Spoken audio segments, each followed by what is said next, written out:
Good morning, my dear students. Today I welcome you for this session,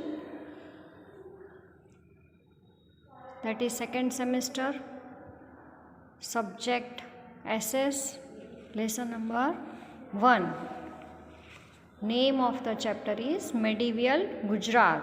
You can see over here one picture is given, that is a sari, patola sari, famous of Patan. A man roamed about a village street playing a song on his ravnath, that is bowed violin. A group of small children was also roaming along with him.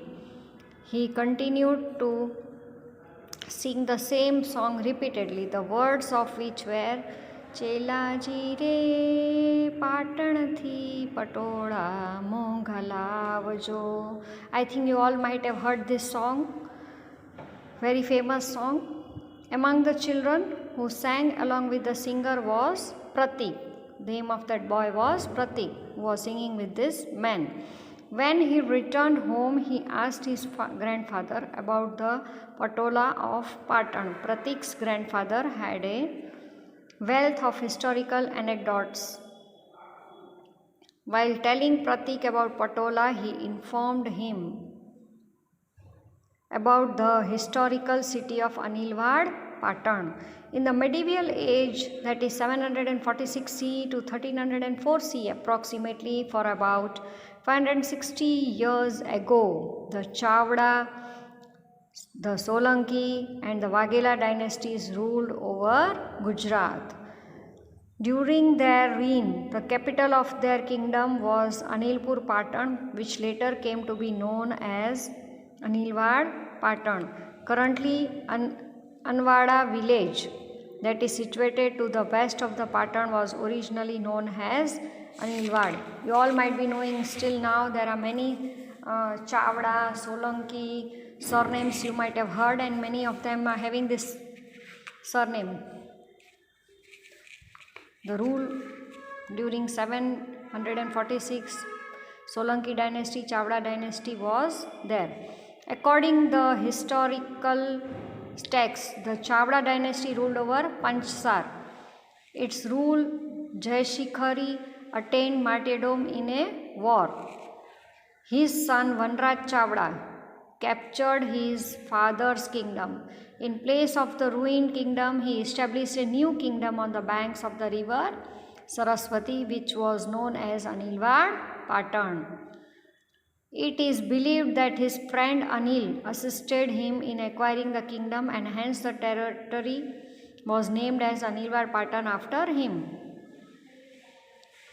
Vanraj Chavda's father's death, he recaptured the kingdom, and his friend name was Anil, who used to help him in ruling the kingdom. So he gave the new name of that kingdom, that was Anilwad Patan.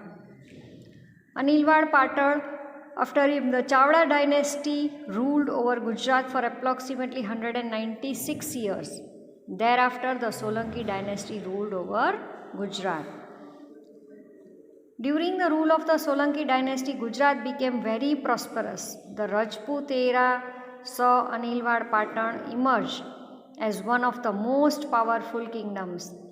The kings of this dynasty, Mulraj Solanki, Bhimdev Solanki, Siddharaj Jai Singh, Kumar Pal, were among the great rulers. The famous scholar Sri Hemachandracharya was patronized during the rule of Siddharaj Jai Singh. During his reign, Anilwad Patan became the main center of the education and was known as Vidya Dham. On his proposal, Sri Hemachandracharya wrote a book on grammar, Siddham Shabda Anushasan. After its completion, the book was placed on the seat tied onto an elephant, and the procession was carried throughout the city. Means when the book was ready, the procession was carried out and the book was kept on the elephant and it was carried out in the city. Both the king Siddharaj Jai Singh and the composer Sri Hemachandracharya accompanied the procession on foot by walking. It was the first time that a literary text was given such enormous respect.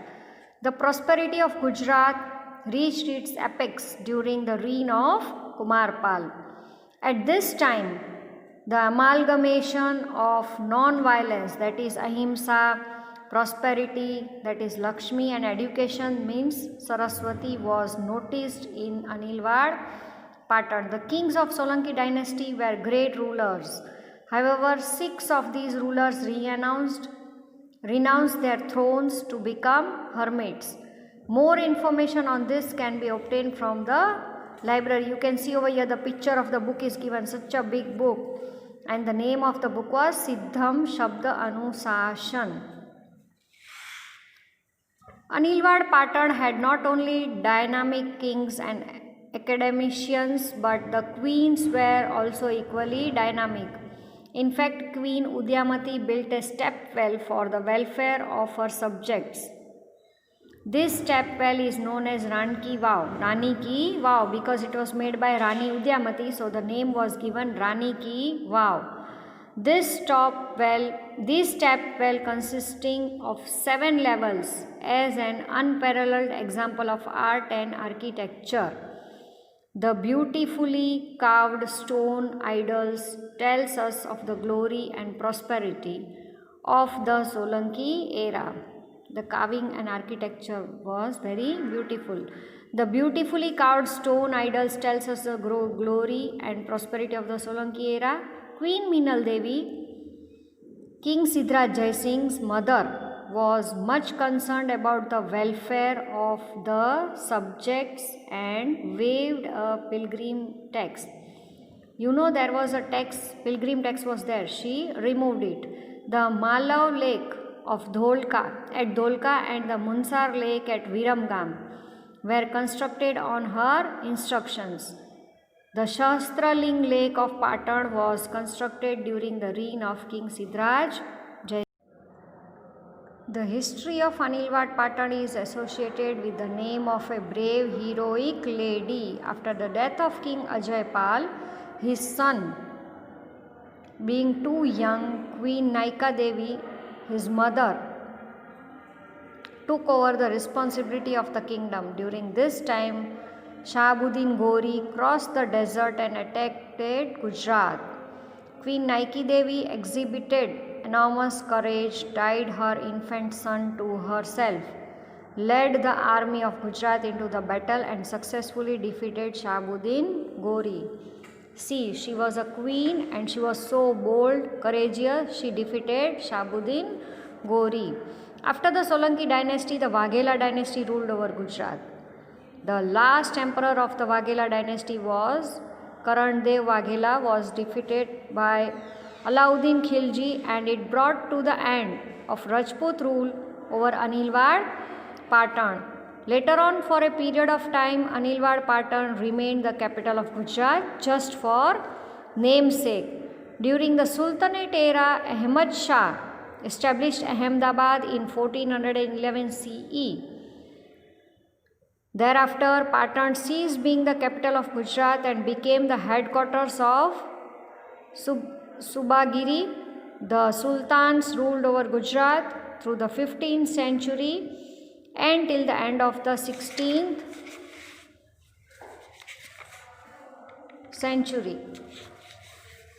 During this era, notable sultans like Ahmad Shah, Mahmud Begda,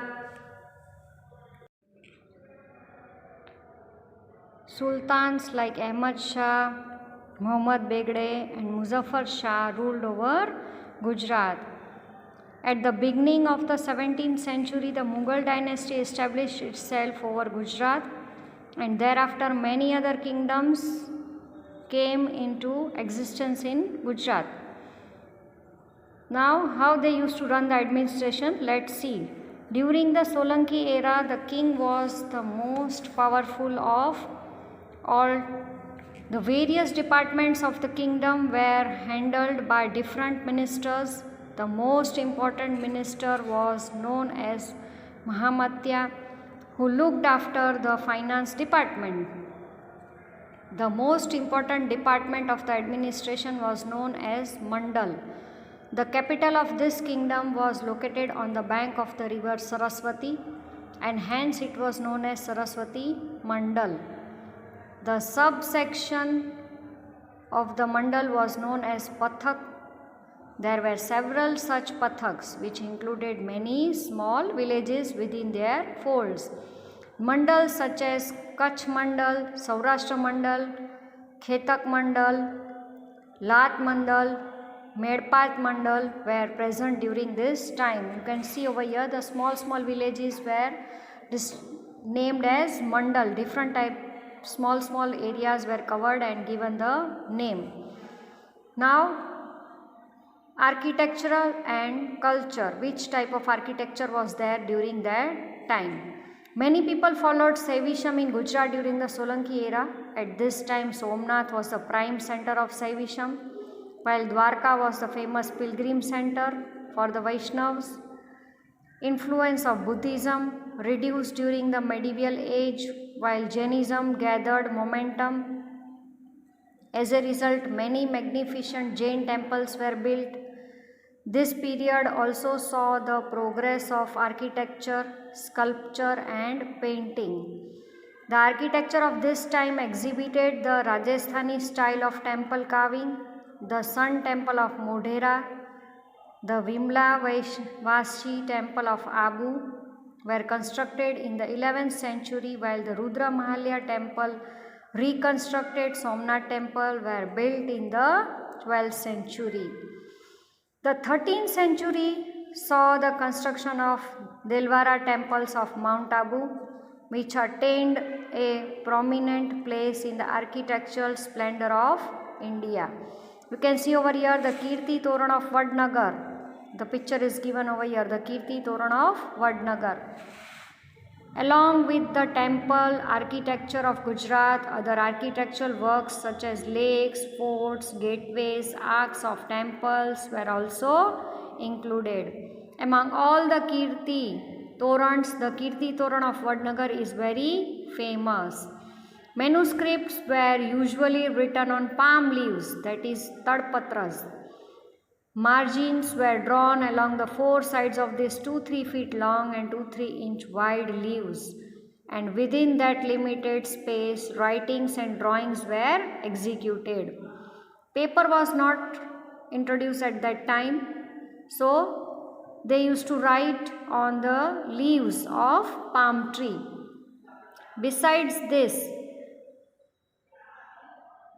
a lot of literary work on Jainism was accomplished during the Solanki era, like a Dvashraya Granth. Ahmedabad became the center of administration during the Sultanate regime.